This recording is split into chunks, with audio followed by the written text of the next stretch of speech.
Yo, what is up? So, I've just done a home workout. I've just lifted some weights in my house and done some biceps and chest and some abs, bit of shoulders as well. So, looking reasonably good. I recently finished watching that program Physical 100 on Netflix and absolutely loved it. I think it might be one of the best things that's ever been made. It combines a lot of my favorite things. For example, massively muscular people, very fit people, competitive events, uh, and it's all South Korean people or people living in South Korea, and I feel like they have a similar cultural approach and disposition to the Japanese, and I enjoy like Terrace House. I enjoy watching Japanese people be very polite to each other and interact with each other. My favourite thing in Terrace House every season is when they come into the house together and they all do very polite, a lot of bowing, a lot of formality, a lot of taking off of shoes and putting on of slippers. I like that. I like it. I like all of that kind of stuff where people are polite to each other, they respect their elders, they talk to each other in a formal way. And so when Physical 100 is proceeding and when the various events come along, actually my favourite part of Physical 100 in season 1 and season 2 is when they come into the actual initial kind of auditorium space where all of the torsos are positioned and they have to stand next to their torso. I love that they come in, do a little bow, do a little greeting. Everyone's very polite to each other. Everyone is very muscular and fit, and they're excited about the older contestants being, like respectful to them.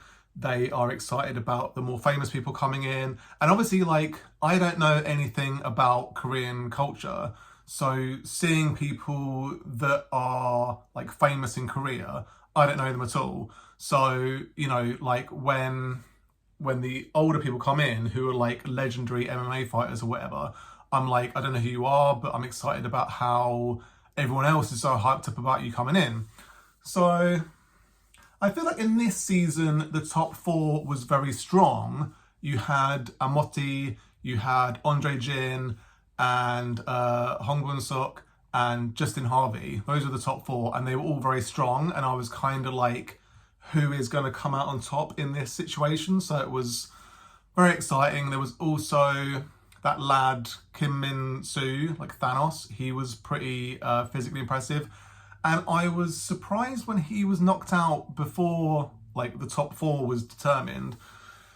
And then obviously there was Jung Ji Hyun, who was like the sort of smaller wrestling guy. He was like Olympic wrestler, and he really surprised me because he did really well in the race where it was like pulling the super heavy sled thing, like doing laps of that. I was like, there's no way he's going to come out on top on that. And then in fact, he did really well. So I just felt like every single episode there was a cliffhanger, there was a surprise, there was contestants knocked out who you wouldn't think would have. I think I would be good on there. All of the competitions, it felt like they were playing to my strengths. Like the first thing was running on a treadmill, which I think I would do well at. I think I'd probably be in the top 50 because that's what it was broken down to. It was like, if you're in the top 50, you get to choose your opponent in the second round, like the wrestling match. So I think I would have got in the top 50 in the running, and then I would have chosen my opponent, like a weaker opponent, and I would have gone probably for the arena where you get to run around, where there's like all those obstacles, so you can just run around forever. So I would just grab the ball, run around, choose someone weaker than me or slower than me, whatever, and Bob's your uncle. And then I think the running back and forth with the giant sled thing would have been good for me. The hanging, like the monkey bar situation, like booting the thing on the monkey bar would have been good for me. What was the other ones? Like holding your torso weight would have been good. I think the only one that was like, there's no way I would have done well at that was the one where you have to like grab the wooden post and like hold on to it while everyone's trying to like grab onto it as well. It felt like a very like physically demanding thing, and it kind of felt like there could be some, last minute dashes happening. And yeah, there's a lot of mind games, a lot of exciting stuff going on, but I enjoyed it. I think it's like definitely one of the best things ever. Like, I just enjoy it immensely, and it's just full of like incredibly muscular people, and a lot of like hyping each other up, a lot of like shouting each other's names and like shouting "come on." I was shouting "come on." I was applauding along with everyone else. Like, it really felt like what I enjoy about sports, what I enjoy about competitive stuff, is that everyone wants to win, everyone wants to do well. And when you lose, you are a good sportsman, and you congratulate the other people. It, again, for the Korean people, it felt like there is this aspect of honor and pride, and if you lose, then it's very damaging for those things. And they were really gutted when they lost. But I don't think there's nothing wrong with being gutted about losing. But I guess after like 5 or 10 minutes, you have to just be like, well, I did my best. If you do your best, that's all you can really do. And like, if there's other competitors who are very strong, and especially if you injure yourself, like a lot of the guys, injure themselves in various ways. So I kind of felt like, if you do your best, then that's all you can ask for. The maze bit was really cool as well, where they had to like, there was a lot of like thought process. It was a mind game as well as a physical thing, where it's like, which of the 3 loading bays are you going to concentrate on taking the sacks to? So, they're obviously, same as the first season, they're making it almost a certainty that a sort of CrossFit guy is going to win. Someone who is lighter, someone who has a lot of endurance, can run forever, is sort of strong. But like the top 2 guys this year, they were both like, I don't know, 80 kilos, something like that. They were kind of light guys. But it's just really exciting. I loved every single thing about it. I could watch it again easily. So can't say enough good things about that. Anyway, the point of this video is I want to talk about time travel, because it's something that I think about quite a lot. A lot of my favorite TV programs are to do with time travel. It's one of those things, like if I see time travel or interdimensional travel, which is kind of a similar thing, then I will almost certainly watch it. So like, is time travel even a thing that makes sense to think about? Because that is one of the kind of problems with it, is like in that film Arrival, there are aliens who see time in a similar way to how we see the other 4 dimensions. Like they just see it all at once. So like their language is like time is built into their language. So they're talking about stuff that happens in the future for us, what we consider to be the future, but they just talk about it as it is what it is. Like there's no choice. Like everything is predetermined, everything is all happening at once, and humans have evolved to see time as something that is playing out due to the nature of us evolving as sort of prey and predators. That's one of the things, like if you read some sci-fi books, you see other species that evolved from predators, and they have a different sort of mentality to us, where we evolved as both predator and prey. Like for a lot of our evolutionary history, like our ancestors were the same ancestors as like monkeys. Like we evolved from mammals, like little gerbils and stuff, like type things. So we were chased by bigger animals, like throughout history. So we have this feeling of like fear, and we have to hunt things, we have to run away from things. Like every part of our evolution led to us viewing time as a thing that is unfolding, rather than it's just all, it is what it is, you know what I mean? So that is one problem, whether time travel, it even makes sense to talk about time travel as a thing that is possible. Like we're moving through time, but does that mean that you can move backwards and forwards through time and alter things, go back and change things? There are temporal paradoxes. That is another problem of it is impossible for you to go back and kill your own grandfather, because then you wouldn't exist to go back and kill your own grandfather. So, you get it in a lot of TV shows where someone will go back to like dinosaur times, and you kind of think, if you do anything, if you touch anything, that is going to massively change the present. Like if you kill a single fly, if you kill a single dinosaur, if you step on a single plant, then that could have a butterfly effect to where, the future is massively changed. So that is also a head scratcher. There is the feeling in some fictional representations where the outcomes are unavoidable. Like in The Time Machine by H.G. Wells, the time traveler's wife dies, and he uses the time machine to go and change that. Like he tries to save her from being killed, and every time he tries to do that, she ends up dead anyway. Like he basically discovers that it is impossible to save his wife. So then he travels to see if he can understand why that is the case, like why everything is determined, like why there is such a thing as fate and you can't avoid it.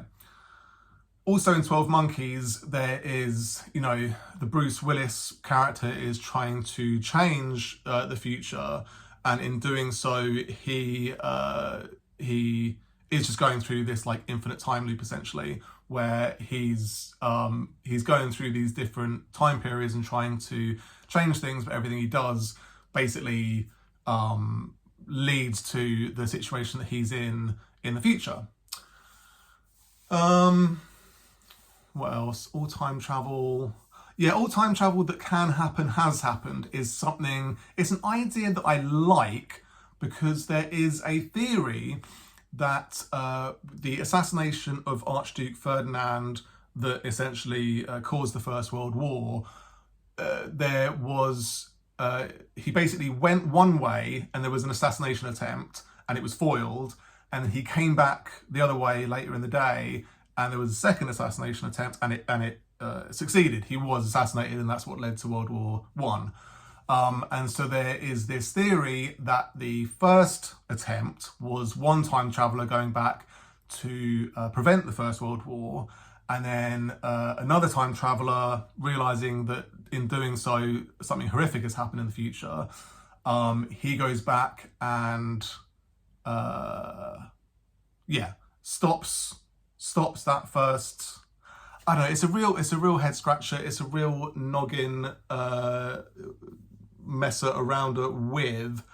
But yeah, so the first attempt was foiled because they wanted World War One to be avoided, and then another time traveller went back and killed Archduke Ferdinand, and that's how World War One happened, right?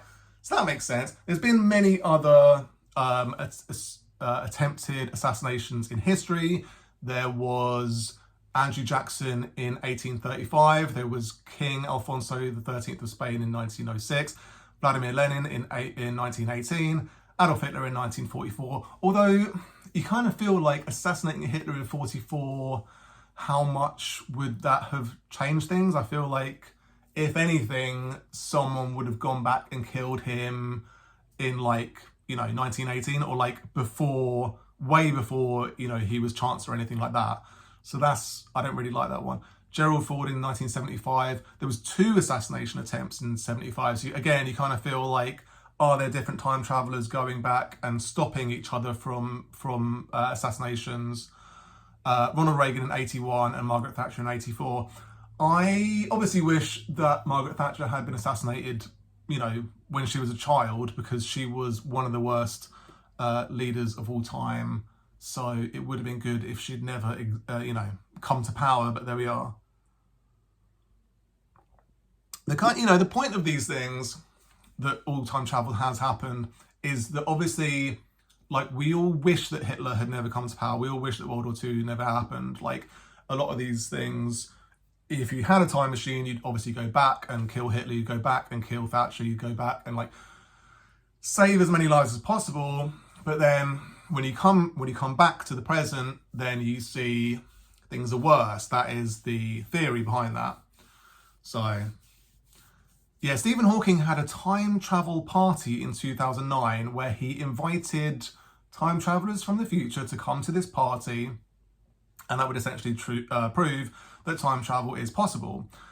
He sent out invitations, in all sorts of different ways to make sure that time travelers in the future would 100% know the time, date, location of this event. And and no one turned up, right? So that disproved time travel?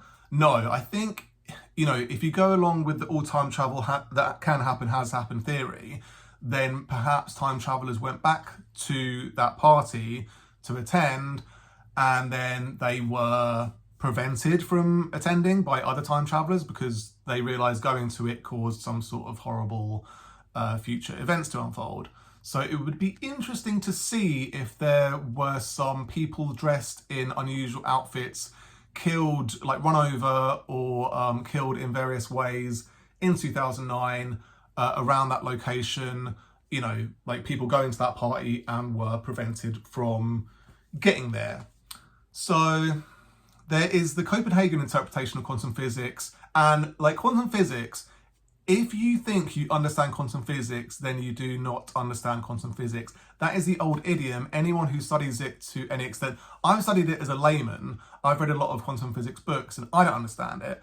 I don't think anyone really does. But the Copenhagen interpretation of quantum physics is like the electrons interfering with each other. The electrons get interfered with even if there's only one, like in a double slit experiment, you get interference waves where electrons act like particles and waves, and like what's going on with that. And you've got the Schrodinger's cat situation where, you have a cat in a box and a quantum event happens to inject it with some cyanide, and it either happened or it didn't happen, and there's no way to know until you open the box. So the cat is both alive and dead at the same time, and it's only the whatever the outcome is only seen when you open up the box. So there is the interpretation that there's like the many worlds theory, that all of these choices, all of these Schrodinger's cat outcomes, everyone is a split in the road. Like every outcome does happen. So every time you choose to go left or right, or choose to eat at a certain restaurant or not, or like choose to go anywhere or do anything, all of those things happen, and they're all forks in the road, and so there's infinite possible worlds, and they're all happening and continue to happen. So it's stuff like Sliders, which was one of my favorite TV series when I was a kid. I just loved it. Like, the writing was a bit all over the place. There was one world that they went to where almost all men had died out, and so there were only women left. So they turned up, and I think Sliders was like 3 guys and a girl were sliding. So the 3 guys were like absolutely swamped, and the girl was like, what's going on now? Like, why are you all like jumping on these guys? What's going on? And so, yeah, they went to this like lab where they were just getting men to have sex with as many women as possible to repopulate the world.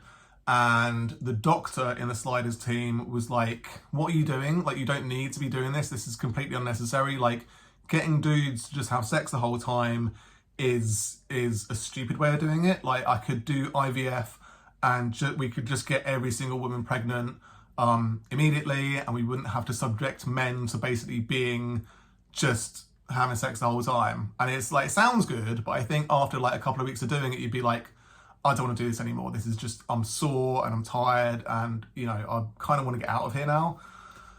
So, and there's also the Dark Matter book, which I really appreciated, where he goes to various worlds, and it's kind of, it's like different dimensions, different worlds, like it's all the same thing, but like he goes to one world where there has been a kind of like COVID times a million, where it's like a horrific disease, and like he like he gets in a car, turns on the radio, and it's this like public service announcement saying, everyone stay inside, we'll get to you when we get to you, put up a black piece of cloth in your window if you've got a dead body inside, put up a red piece of cloth if you've got an ill person in the house. And so he's driving along all these roads, and every single house has like black and red pieces of material in their windows, like just non-stop, every single house. So he's like, this is really bad. And he's like, how do I get out of here without getting sick? So again, it's going to different worlds, it's exploring different places, and all different possibilities happen. And I like that kind of stuff. There's also the kind of Doctor Who timey-wimey, wibbly-wobbly, theory of time travel where it's kind of like liquid and it's putty and it's, stuff is changing all the time and there's nothing concrete. So everything is always changing. And because he does so much time travel, he's always changing stuff. Stuff is always changing in his world. So like the newest stuff, the Ncuti Gatwa stuff that's coming out soon, I feel like they're going to have more like magical stuff happening because obviously there was that salt thing at the edge of the universe where Doctor Who used salt to do something, and then that means that now it has magical powers. So I guess there's going to be, more magical stuff rather than the kind of more like normal alien stuff that's been happening for a lot of Doctor Who seasons. There's also various time cops situations, like that great film Time Cop starring Jean-Claude Van Damme, where you have an organization of time cops who are sort of monitoring the timeline, and they go and prevent time travelers from messing around with the past. So that's really cool. I like that a lot. It's also got the thing of if you touch yourself in another version of history, or like maybe it's like a younger or older version of yourself. Yeah, that's it. If you touch a younger or older version of yourself, then you both cease to exist, which doesn't really make any sense because you're not the same atoms for your whole existence. Like your skin cells obviously are replenished at a regular basis. Like every single cell in your body is replaced. Like I think it's at least like every 7 years. I think it's like you don't always have the same cells in your body. Like they're always being changed out. So that's an interesting one. There's also the TVA in Loki, which is a similar situation, and they're like monitoring the timeline, making sure nothing happens with that. There's also that great TV series Timeless, where I think it's in the first episode, they go back to avert someone from changing what happens with the Hindenburg, and then that causes the present to change. So I guess like with Loki and the TVA, that does happen as well. Like that's like the finale of the season 1 where everything has changed. Like he goes back to the TVA and no one knows who he is, and he has to like figure out how to get everything changed. There's also time travel to save yourself, like in Bill and Ted. I think it's in Bill and Ted's Excellent Adventure, where they're stuck in a jail and they say, after we get out, we'll get in a time machine and bring the key back to us. And then the key like appears in the prison cell as they're able to get out of prison. So it's kind of like these temporal paradoxes that you just say that you're going to get out of this situation, and then you do, and then you go back in the time machine to get yourself out of that thing. It's like the thing of like the guy winning the lottery because his future self comes back to tell him what the lottery numbers are going to be. Or a guy who is like a multi-millionaire and he has like his family has money but no one ever knows where it came from, and then he invents a time machine to go back and like tell his ancestors to invest in like whatever. It's all a bit of a head scratcher when you start to think about it. One of the problems with time travel is also that not only do you have to travel in time, you also have to travel in space.